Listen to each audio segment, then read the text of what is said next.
Welcome to Blake Street Banter, where one of us knows what the word banter means. The other two are just along for the ride. Mike, what up, big dog? What up? What up? I don't think I'm the reason people are clicking on this video, but we have a special guest with us. If they are, we're doing something wrong. We are joined by EJ Andrews, Rockies prospect. How you doing, man? Doing good. I mean, I got out here early, so I'm in Arizona, just grinding with the boys already, but I'm excited to be here. Yeah, you've been on the bench a few times. So we're recording this February 26th. People are probably listening to this a few weeks after we're recording. So time is linear or circle something. I don't know. There's some kind of phrase in there. And so you've been on the bench a few games right now in spring training. What's it like this time of year getting started? Like how the feeling's going? It's definitely a good feeling. I mean, it's kind of a different feel than years before. I feel like guys have been like itching to get back to the field and kind of just really kind of ready to go this year. So it's a really good feeling. Being in the dugout, I mean, being around our big league guys, it's always cool to see like their routines and how they get ready for games and stuff like that. So just having that opportunity was pretty cool. Have you attached yourself to anybody? And I mean that like somebody like you're just watching, like Charlie runs out to like center field for weird warm-ups. You're like, ooh, I like how he runs. Like anybody that you kind of seen. Charlie actually is one of the guys, like, I don't ever, like, kind of ask him questions as kind of watch from a distance, but he has, like, a very notorious rollout, like, routine and just stretching routine, like, every day in the gym. So, like, that's one thing I watch. Nolan Jones is, like, his hitting routine is, like, another thing I watch. Like, I like watching a lot of the guys just swinging, like, the little things, like the short-handed bats and then just the different things they like to do in the morning, too. Do you feel any like nerves coming out? Because I asked Coco this. It's like, is it like the first day of school? Like, are you nervous for the spring to hit and baseball to finally start again? Yes and no. So I actually made some changes this past off season to my swing and everything, where I'm kind of just out to my stride now. But I mean, I'm kind of just more so excited to kind of get out there and really show what I can kind of do on a day-to-day basis now on the field. Just being on like just sitting there in the dugout, does that kind of like gnaw at you? Like you're seeing guys get at bats, and I don't know if you've seen the photos of the dugouts. They're crazy. There's like 100 people in the dugouts. Yes. Does that kind of like? Do you just?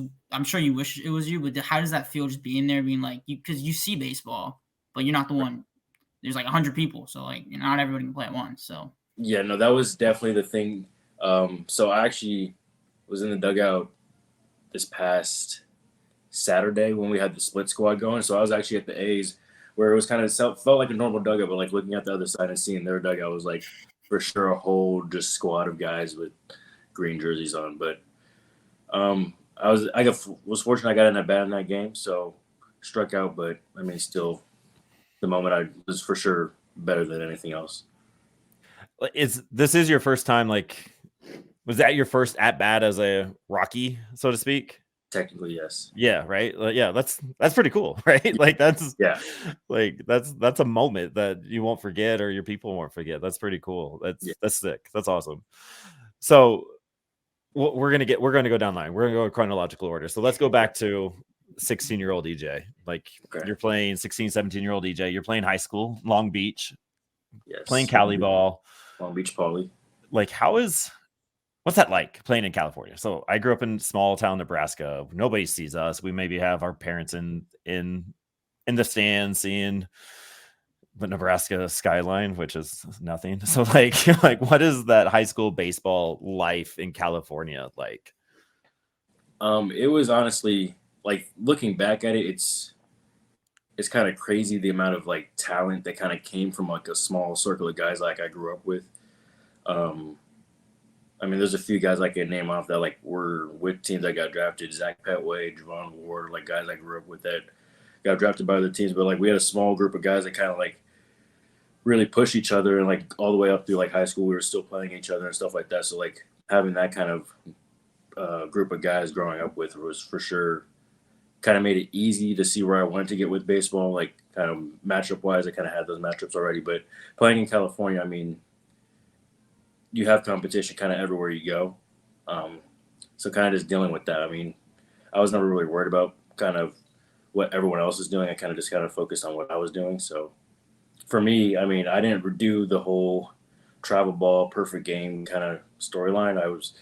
went to the area code tryouts, and that's where Fresno State actually saw me, and I didn't even make the team, so that's how they saw me there. So that was kind of like my one big break out of high school.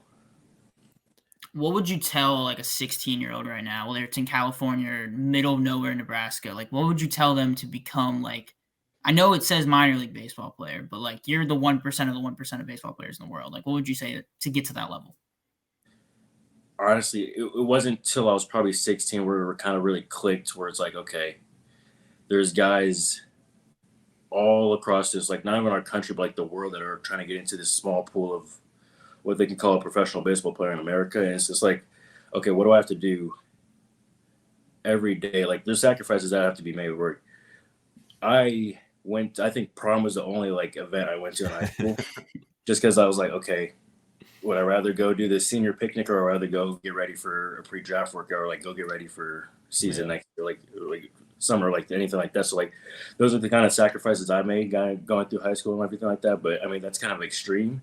But I mean, if I was to talk to any 16-year-old, obviously take care of your schoolwork, because that's probably going to get you farther than baseball ever could. But kind of just knowing, I feel like the quicker you can learn the type of player you want to be, and like kind of investing all the way in that, is like how you'll get the farthest in your career. Mm-hmm. And yeah, there's a big part of that. Like figuring out who you are is so hard for high schoolers, like at all. And then figuring out like where you want to go within what you want to do. Yeah. So like baseball obviously was kind of that for you, right? Like that was what you were doing. Like I'm in education, so I'm seeing some of the stuff firsthand. I have some players that are they're going to go play football. They're going to D2 programs. And then there's a kid that wants to play soccer. It's like, all right, what are we doing? How are you doing this? And he's like, they're all committed. Like they're all in 100% with it. And at a certain point, like they chose that life. Like I think it was like sophomore year for both of these football players. Like you can probably argue it was 8th grade. Like that was it. That was always the goal. When was that for you? Like you're saying 16, 17-year-olds. So you're saying sophomore, juniors, like when you're like, all right, this is what I'm doing and this is how I'm going to do it. Let's go all in. Especially when you don't have that perfect game stuff that you were talking about. Like you're going traditional with it. Yeah, I would say probably when I was like 15. It was like, okay, working out before school started, doing all the academic stuff, practicing, going back to the gym, like kind of really like, okay, if I'm going to do this, like I want to do it like 100% all the way, no excuses type of deal. So that was me when I was 15. That's early. Like that's wild. Like, well, like I also played football okay. in high school. And then my freshman year, I fractured my collarbone. So I was like, okay, it's a very easy decision. Like at this point, like I'm just going to choose baseball. And that's like when my sudden realization is like, okay, this is what I want to do. Yeah, everybody wants to play baseball professionally. Yeah. Right. I mean, yeah, it was Hunter Stovall. He was telling us a very similar story. Like he was like a high touted football player, like sophomore year, like he was getting looked at. And then he got popped by a middle linebacker that was like committed to Alabama. He's like, no, I'm good. I think I'm going to stick to baseball. So that was I took a blindside hit, didn't even see it coming. I got back up and I was like, ooh, that does not feel good. I'm going to stick to the diamond. Yeah, right. I'm sure your mom liked that decision too, to get off the football field. My mom was very happy with that. Her baby's going to be okay. But then you're facing 95 at the plate with a hard ball coming right at you. Like there's a whole nother gambit that you have to be worried about. But you were drafted twice, which is pretty crazy. Like you were kind of saying, like you went to traditional route. Like so you're what is the Pirates in 2018? 2018 36 round. Okay. Like how did that go about? So I didn't have an agent or like anyone like representing me. So it was honestly kind of just me and my mom and dad, and it was kind of just okay. Kind of get advice from some close family friends that kind of went through the process, everything like that. I mean, it was kind of the typical high school thing where kind of like scouts would come into the house, would do the whole kind of conversation. I would do like the little computer games for the vision and everything. And okay. The Pirates who were kind of the one team. It was the Pirates and Dodgers that were like really, really into me. And the Dodgers actually invited me out to their pre-draft at Dodger Stadium. And then the Pirates were kind of just constantly like coming out to our field and like watching me take BP and stuff like that. And then that was probably one of the craziest days of school I've had because it was the fourth day and the draft starts early in the morning, and it was like, oh, my teachers was like, hey, like if you have to take any phone calls, like it's okay, like just step out. And I was just like, I mean, I'm not really expecting much, but it was for sure a cool day. Did you have any friends prank call you and call you midday? No. I honestly, I didn't really tell many people like what was kind of going on. Like only like my teammates really knew. I mean, the rest of the school kind of had an idea, but I didn't really like, hey, like everyone like what look out there or anything like that. I was. If you were to get drafted by the Dodgers, would you have forgo Fresno State, or would you like? Is the decision different then? What a question! You don't have to answer that. Honestly, well, I'm saying that because he's a West Coast guy, so you know. See, my whole family's from the Bay Area, so I grew up a Giants fan.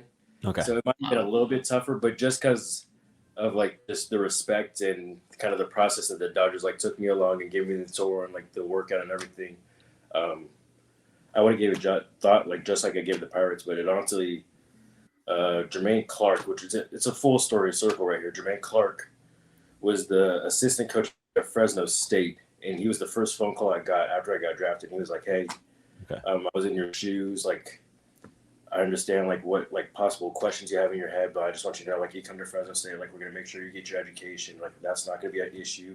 We're going to make sure you get the playing time you deserve as a freshman and, like, all the way through, like, all the way up. And that conversation kind of really stuck with me, and that's why I chose Fresno State.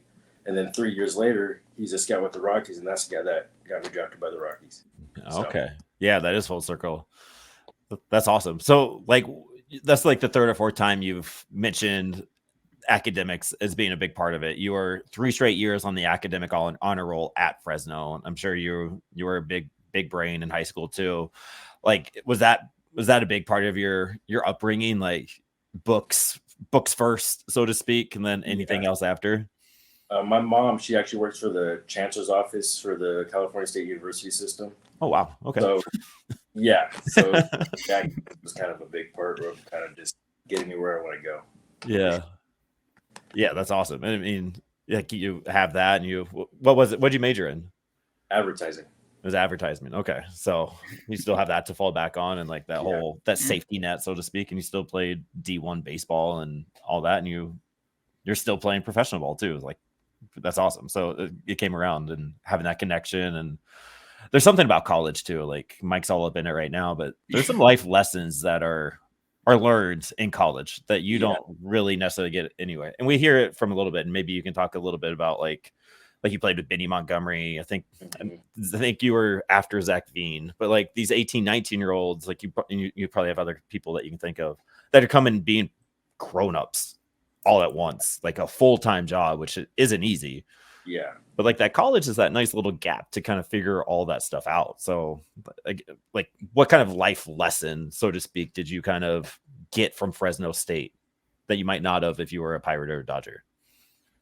I would say is like the biggest thing is like learning to kind of live on your own and kind of just be responsible for yourself, like knowing what you have to do and taking care of your business, like aspect of it. I feel like it's really easy. Like in high school, it's like, okay, your parents can still do your laundry. Like you're still like, kind of like those responsibilities kind of just don't fall straight on you. And I feel like once you get to college, like it's okay, what kind of balance can you find to really manage all of those things and kind of going forward in life is a really big lesson I took away from college.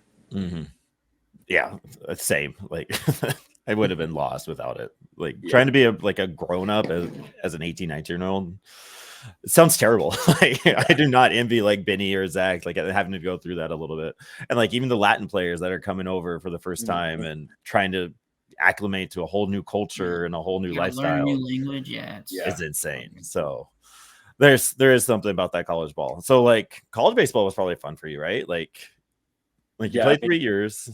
Played 3 years. I played as a freshman. I mean, I enjoyed all my time at Fresno State. Mike Batesel was a great head coach for me. I mean, taught me the game. He knew the game extremely well, knew hitting extremely well, and passed it down to me. So I'm really grateful for that.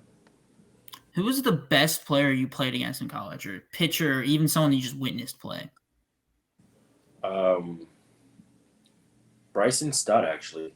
He was at UNLV my freshman year, and I got to play against him. And just watching him, just the defense was unreal, and then just the bat was also there too. So that was really cool. Other flip coin of that, who was the pitcher that you just absolutely owned while you were in there? Absolutely. Like there was definitely a battle. Like there was a freshman, sophomore, junior. You guys went back and forth. Oh, I'm trying to think. Maybe a team. A team. I always did it weirdly well against UNLV. My junior year, I was like, UNLV like couldn't find my number, and I always had their number. That was the one school my junior year. Is there a certain like confidence swag that you have? Like you're on deck, like, all right, these guys I got. Like that weekend series has got to be fun, right? Yeah, the weekend series is always fun. I mean, I can even go back to the past couple of years. Stockton has always been fun for me. With my time with the Fresno Grizzlies, that's always a fun team to play against. There's for sure guys I have. I mean, I keep a binder of just all my at-bats throughout the year, so I have kind of certain guys that I know a little information on, and those guys I kind of want to learn some more about. But I have my matchups for sure. There you go. I follow the Mountain West in like every sport. How was it like playing in these like ultra? We talk about cores being like this high elevation. How is it like playing in like Air Force where it's like 7,000 feet? Like it's a whole different literal ball game up there. It's completely different. I mean, we got out there and we do like a warm up lap around the field, and just after that one lap, we were all just like, okay, this is it's completely different. But I mean, I would say my junior year, I probably hit some of the farthest balls I've hit. Both Air Force and New Mexico State. Yeah, New Mexico. Was that like a one that on the calendar you circled? You were like, we got to go to Air Force, or was it like more you were excited to hit bombs straight away? I mean, a little bit of both. I mean, they were both good matchups. I mean, that was when Air Force still had Paul Skeens behind the plate. So, I mean, I got to witness catch for innings and go shut us down for the ninth inning. I mean, that was pretty unique. So, I mean, there's for sure there's moments in there. Yeah, I forgot he went at Air Force. What a trajectory that guy had. That's insane. Speaking of that, that's absolutely nuts. I mean, you held your own like in 954 OPS your junior year, that final year in Fresno State, got drafted by the Rockies that 13th round in 2021. But like before all that, what was playing winter ball in Alaska like? Like you went you spent all time. Yeah, I always get winter and summer mixed up because my winters and summers are mixed up different than everybody else's. But yeah, that summer. Yeah, winter ball in Alaska. What was that about? Like, what was that like?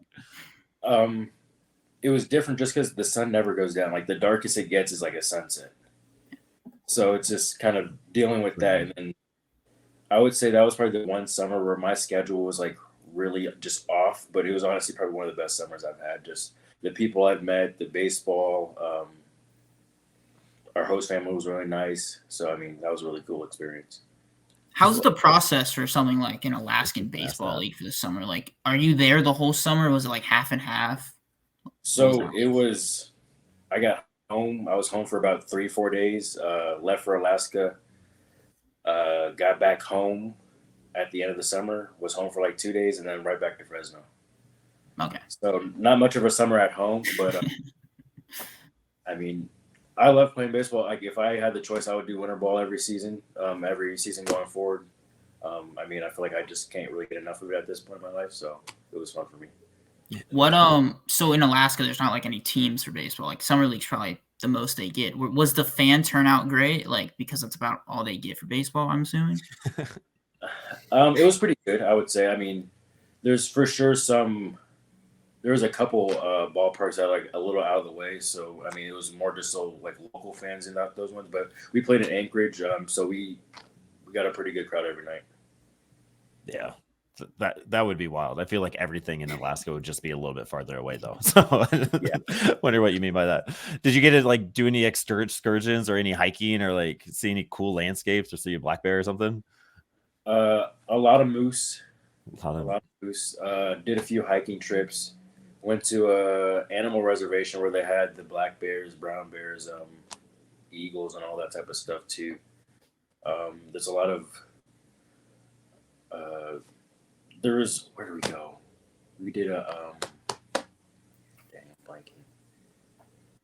We went somewhere that was like 2 hours away, but I mean with the mountain goats and everything on the side and everything like that too. So for sure. Yeah, that would be fun. It's just Yeah. like I think that's like that would be the cool part about going to places. Like we talked to some people that have been down to the Australian League, some people that went down to the Mexico League, the Dominican Republic. I think you were in the DR for a stint. So Yeah. like just being able to explore the world and visit different cultures while still playing baseball, like that's got to be sweet. Yeah, I mean, it's honestly nothing like if you would have told 15-year-old like, "Hey, you're gonna be like legit like traveling the world kind of for this whole baseball thing." Yeah. Like did like I never thought I would have got the opportunity to go to the DR and play baseball out there, or go to all these places across the country and really just play baseball, just play a kid's game, honestly. But it's been for sure a fun time. Okay, so how is Dominican Republic different than Alaska? For one, the humidity is insane.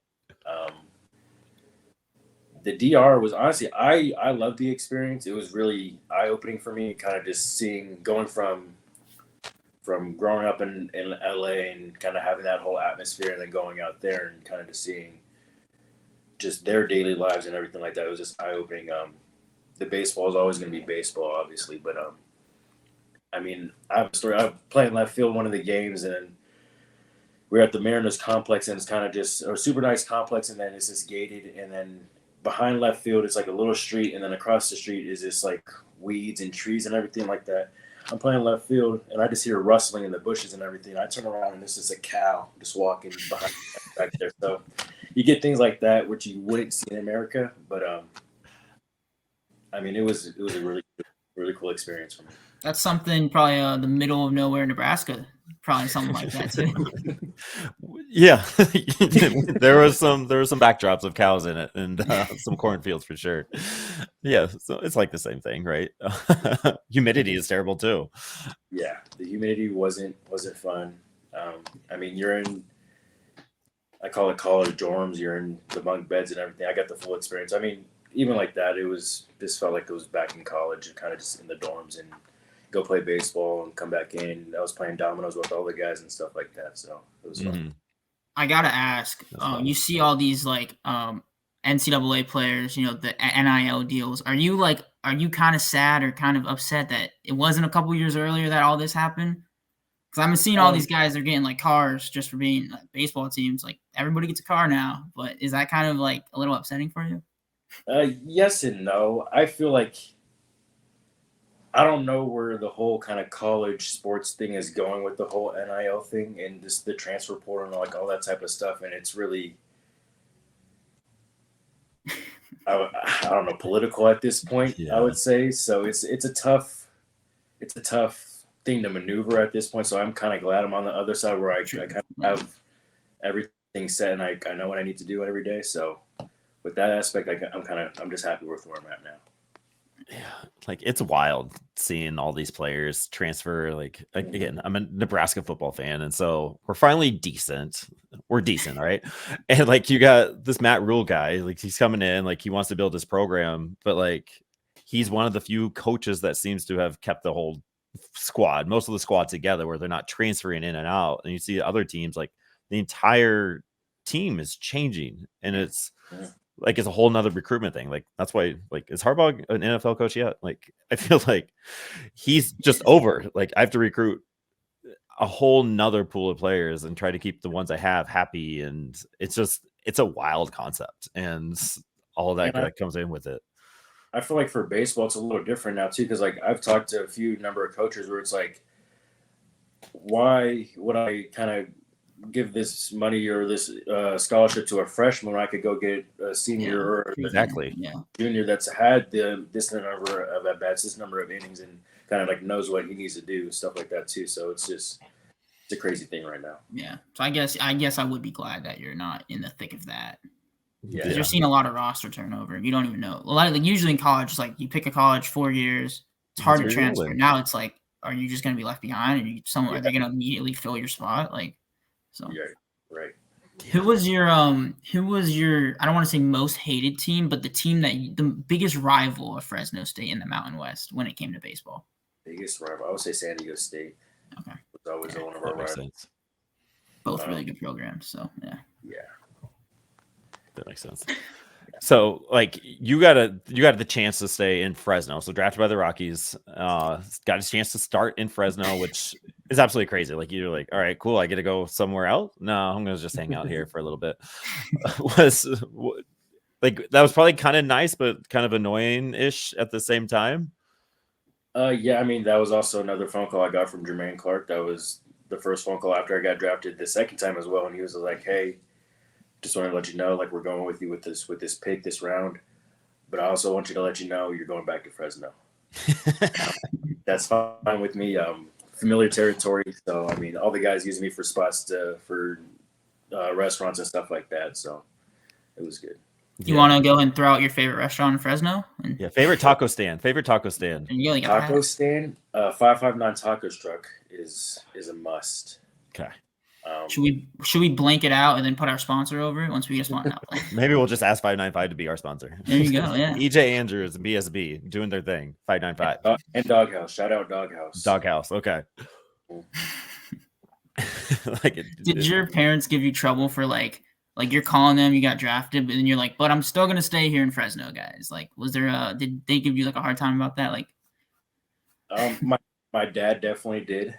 I think my mom was relieved I was going back to a place that was familiar instead of just kind of, okay, hey, you're going to wherever. Yeah. But my dad was like, man, you just can't get out of Fresno. Yeah, it is what it is. But yeah. Do you have any outfield chirpers coming at you? Like, hey, Fresno, or hey, EJ, I remember watching you down at State, and now you're here. I've had a few. I mean, honestly, I love meeting people like that. I mean, they've kind of watched me mature and play for 5 years now in Fresno, so that was really cool having those people kind of watch me as a 17-year-old freshman come into Fresno State, and now at 22, I was finishing my last year, so that was pretty cool. That is pretty cool. Yeah, like being able to follow that one guy all the way through. There's some kind of continuity that you don't necessarily always get. Yeah, that's gotta be fun. I guess then, like, what is that biggest difference? Well, you stay in the same city, but you're playing a different league. You're playing pro ball now. Like, what was kind of that biggest difference, that kind of like aha moment? Okay, this is different. This is that next level up. I would say the preparation. It's very different, not in a sense of like the quantity, but just more so the quality of work. I was fortunate enough. I had Nic Wilson as a hitting coach in Fresno before he came the hitting coordinator. So I have a really good relationship with him. But the work we put in that first year, I don't think I would be in the position where I'm at now and just as confident as I am now as a hitter without having that first year of kind of having the struggles I did of not just not playing every day, but kind of the struggles I had within the season of the times I was playing and kind of just being able to go to the field every day and kind of, okay, what do I need to do to get better just today? Like, I'm not thinking about tomorrow. What do I need to do today to get better? And that kind of became my mentality. I don't think without that first year and kind of going through all that I would be here today where I'm like, okay, I kind of just do my days by checklist now where it's like, okay, I got to get this certain amount of stuff done. And it's like, okay, that was a good day, a quality day. So do you find that? Oh, my bad. I'm sorry. I was gonna say that was my biggest takeaway from that first year. Do you find that like the first year out of college, was it so relieving just to go play baseball and not really have to worry about like assignments and stuff? Yes. Yeah, only because I graduated in 3 years at Fresno State, so I kind of timed it up with the draft. So I was taking an overloaded amount of classes already as it is, like while in season as well too. So that was a big relief of just like, okay. And I got here and I was like, we had meetings the first couple of weeks and I was like, this is kind of similar like class and I kind of don't like it, but once we got out on the field and everything like that, we were just playing. It was great. Yeah, didn't even think about that. Yeah, like being the academic that you are, like maybe a little bit of a break, but no, there's still something to be studying, right? Like, have you dove into like all the advanced analytics, so to speak, some of the driveline stuff or some of the TrackMan stuff? I'm a big, I would say, TrackMan and like True Media. I love like going through like just the pregame scouting reports on pitchers and just like looking at the horizontal break, the vertical break, and like all those different numbers and stuff like that, and just like really like developing a vision of like what each pitch is going to look like before I even step in the box. So like I'm really like into like that whole like analytical side.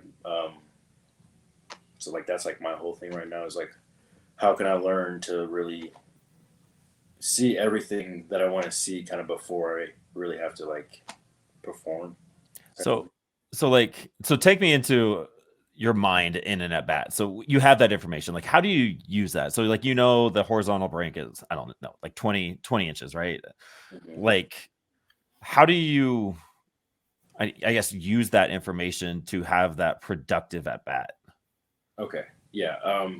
So for me, no, I'm gonna try to walk you through this as best as I can. For me, Yeah. So we have a sheet that tells us all the pitches the pitchers throw, the he throws, the percentages that he throws in each count and everything like that. So kind of before I even break down like the horizontal, vertical, I'll go through and I'll say, okay, he throws fastball, slider, changeup, curveball, but he only uses fastball, slider for righties the majority of the time. So I'll just make him a 2-pitch guy.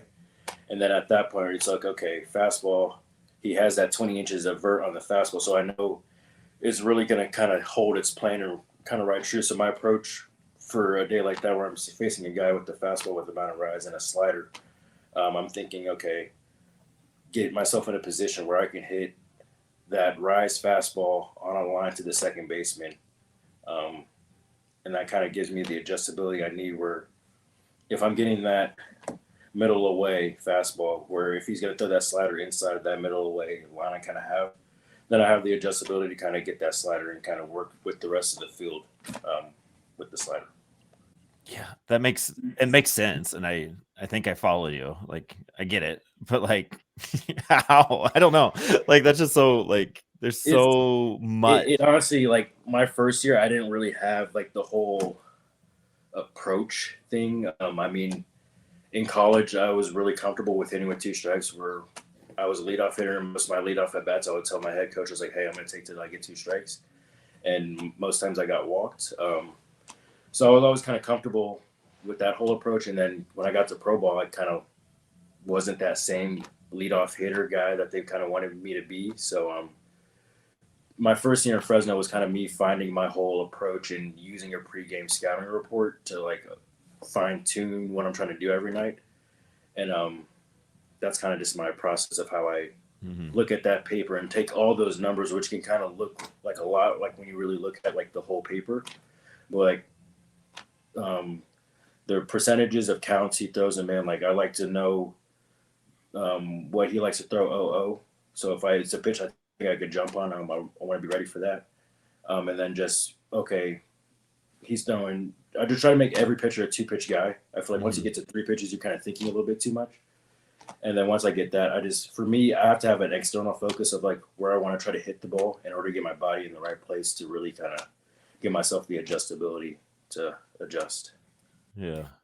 Yeah, during the off season, I see that you're like an analytical guy. You're looking at all the data. What did you do this past off season? Like, what have you honed in on to improve? Like, is it like it could be something small, like first like a step? Like, what have you done this off season that you really honed in on and really try to master? So this past off season, Nic Wilson actually convinced me to do a hitting evaluation. So I was able to work with Joey Kuna and Cody Martin with the farm board out in Vegas. Okay. So kind of just going through they do like the even more sensors with the hands, the shoulders, the waist and everything, and really break down like on a biomechanical level like of my swing. So now I'm kind of not striding. It's more so just out to my stride, out wider, and it just kind of is just a pickup and replace and just really using the ground more. Where honestly it's to the point where like, I'm not really thinking upper body anymore, where I'm kind of just thinking, okay, how well can I get into the ground each pitch and how well can I use that energy to kind of transfer it into my bat. That's awesome. Like, I don't like we as fans, as casuals, like we hear analytics are coming more into play and like what are these little beads on it? Like we saw Michael Tolia at the drive line, like he was posted, like he had all those little the tape on him and all that. It's like, all right, cool. Analytics, OPS plus, cool.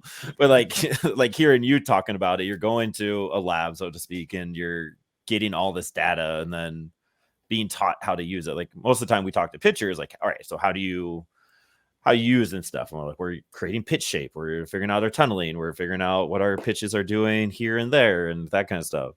I don't think we've ever asked or talked to anybody from a hitting perspective, like how that's all working. And you hear players making adjustments in the off season. What does that mean? Like, all right, like you're shortening your swing, you're waiting a little bit more, trying to swing early at the good pitch or whatever. But like that stuff, like I'm a nerd. I'm a math mind. So I kind of like that stuff and like how to use it and the problem solving that goes with it. Like that stuff is fun. Yeah, that's me too. I mean, I high school, I thought I was going to be like a physical trainer or this kind of strength trainer or coach or something like that. So like, just like the whole biomechanics and like how the body moves was like always like interesting to me. And then kind of going there, that was like the first time I've had like a baseball swing broken down to like that level where it's like, yeah, I understand it a lot more of like, okay, I know what position I need to like get into like consistently now, like in order like where I could feel like I can do damage. And it's like, I haven't had like that, like kind of mind to body connection was like, okay, I know like when I get into this position, like I know why it's going to work now. So like just kind of having that whole connection is really cool. Yeah. And that probably helps you like just being who you are, right? Like having that connection. All right, this is why this works. And that's, and now, so like, all right, so 23, 40 bombs, 40 stolen bases, 400 OBP, like let's do work.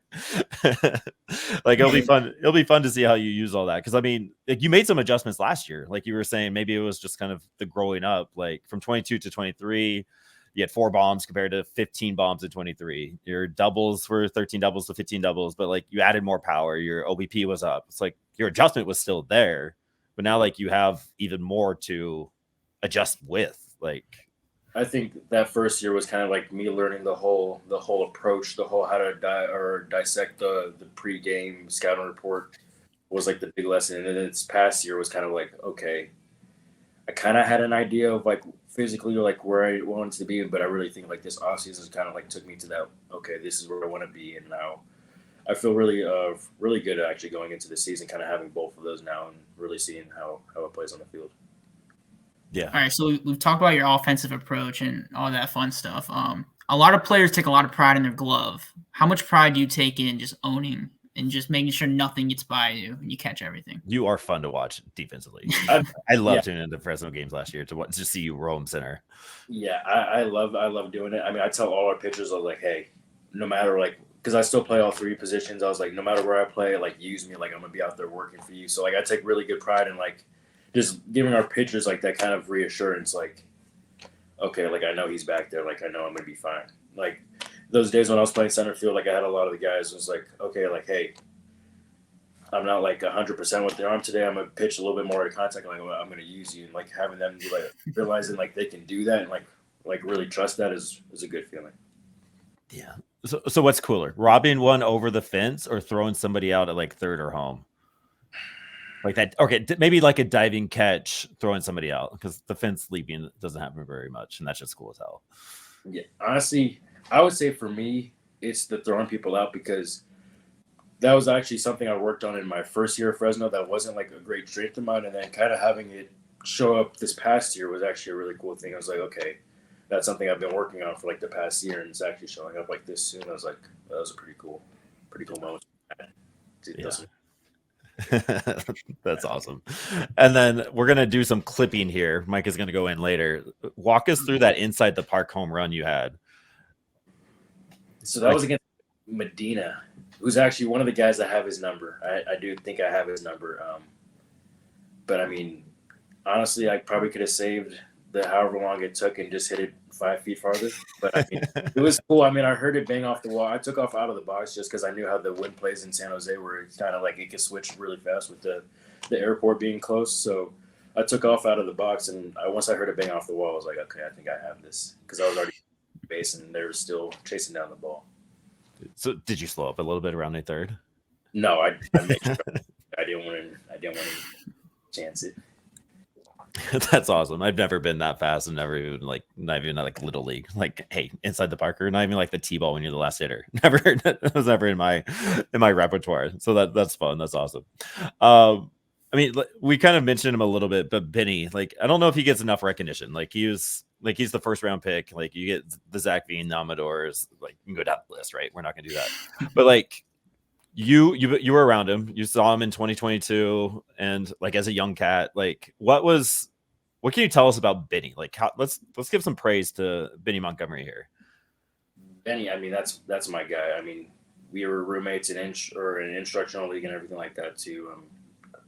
That dude loves Olive Garden, just that loves Olive Garden. But he's a really good player. I mean, obviously he has all the tools.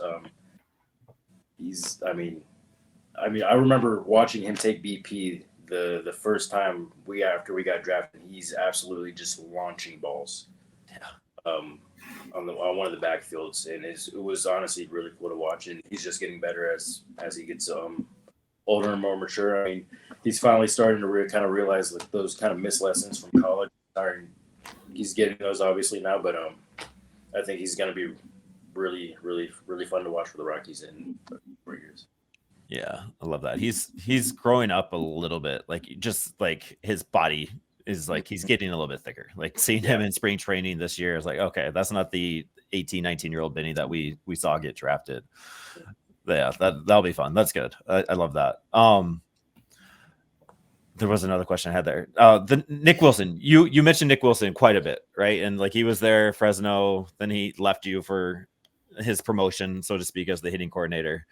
I guess what's like your relationship with him, especially like as a baseball player, but just like beyond the field? Like, I mean, that's one of my guys as well. I mean, we're always talking about baseball outside of the field, golfing together and stuff like that too. So I mean, I was actually fortunate enough, not this past offseason, but last offseason, I actually made a trip out to Atlanta to go see him, and we got some really good quality work in out there as well too. So just a really good relationship with him. Yeah, that's awesome. Like, there's always like a guy, right? Like that you kind of connect with, right? Like I have that in my daytime job. Like there's like I can go trust this guy. Whatever I say, I know is going to stay with him, but I know he's got me and I got him. We can bounce ideas off of each other. Like, I would say like a lot of guys kind of have that relatable feeling with him. I feel like him, kind of the way he kind of got his promotion, everything was really kind of a perfect way. Just kind of getting that first class with Veen and Romo and Grant Levine and all those guys kind of on that prospect list still, and then kind of getting the Benny Montgomery, the Amador, the Young Keel and Fresno and everything like that. And now he's kind of the guy overwatching all of us. I think him being kind of that intro part for these first two groups, kind of coming in that we're building off of, has kind of been has been like a big part of him being there and kind of helping us get through those first 2 years. Mm-hmm. Yeah, and it just sounds like we've talked to a few people, and they are all like they speak very highly of Nic, and so like just him having that reputation going forward is awesome. Like you always want the guys in charge, so to speak, that are looking out for you to just be decent humans to start with. So that's awesome. I love that. All right, so we're about that 45-minute mark. We don't want to take up too much of your time, so we're gonna end it with some fun questions. Okay. Usually, what we do is we go to your college profile and we look at the questions they asked you when you were a freshman. Okay. And you're going to see if you remember them and see what the answers are now. So there's about 3 or 4 here. Okay. So went to Fresno State. Who was your favorite athlete growing up, and why? How did you answer that? Andrew McCutcheon? No. Okay. Love that answer because he was fun to watch. I always said Andrew McCutcheon because I think that was like the player comp I gave myself going into Fresno State. It's a good comp to give yourself, yeah. Yeah. Athlete, I mean, oof. It does say athlete. Two sport. Oh, Bo Jackson. No, man, you're terrible at this. CU Buffs. Oh, Deion Sanders. Yes, there it is. The clicked right there. Yeah. Oh, I don't think he's a listener, so I think we're fine. I don't think I'll remember it. But yeah, you said Deion Sanders because he was a 2-sport athlete, and it was that was why. One of your favorite hobbies when you weren't playing baseball,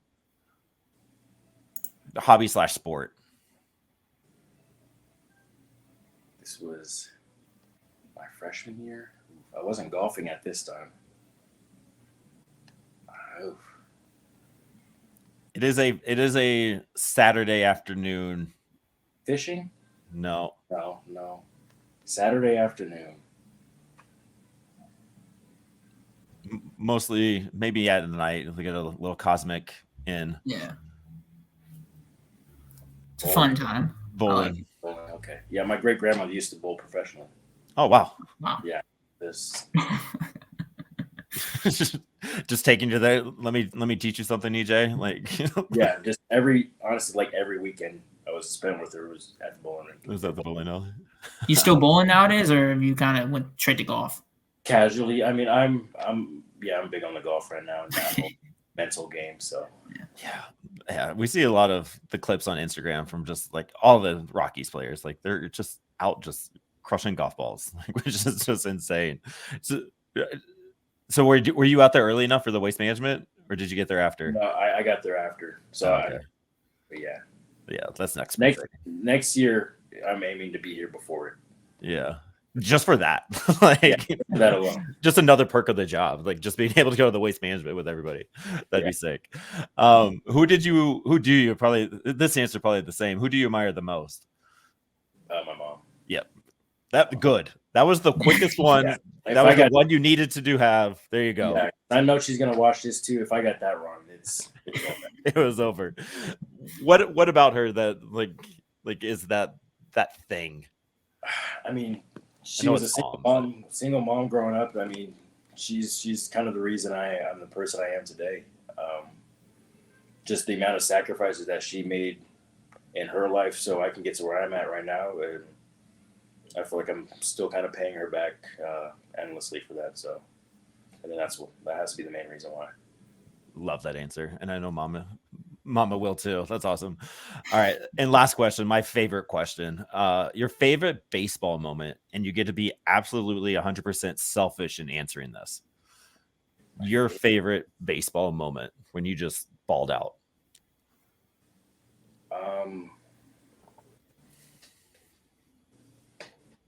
I would say honestly, this past year, we were playing Stockton. One of the teams I love playing against. But that was my first professional two-homer game. So kind of, and then I had one the night before. So 3 in a 2-day span was something you don't really see often. That was pretty cool. Love that. Yeah, Dinger. Well, we're here before the 3 home run game this season, so Yeah. Expectations just a little bit higher each year. Okay, I'm gonna take notes from Drew Romo. Yeah, no joke. 2 in one season. It's just insane. Yeah. That's fun. That's awesome. No, I appreciate you hanging out with us, and it's been a long time coming. Glad you were down to come down and talk. And you're now one of our guys. You're now a BSB guy, and so we're going to be promoting you, talking about you as all we can, and keep doing your thing, man. You are fun to watch. Like one thing that you always do, you always have a smile on your face. Like you always know where you're at. You always know you're having fun playing, and like you.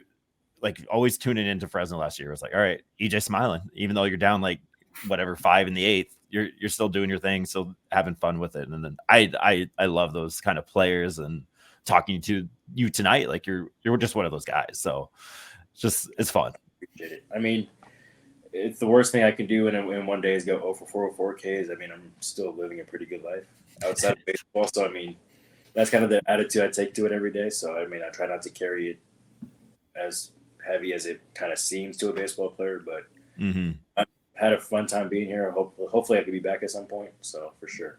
Yeah, you're definitely on our list now. You're on the what are the old things, the wheels that you would used to have. I don't even know, but you're on that list now. So I appreciate you hanging out, and let's just go do cool stuff, man.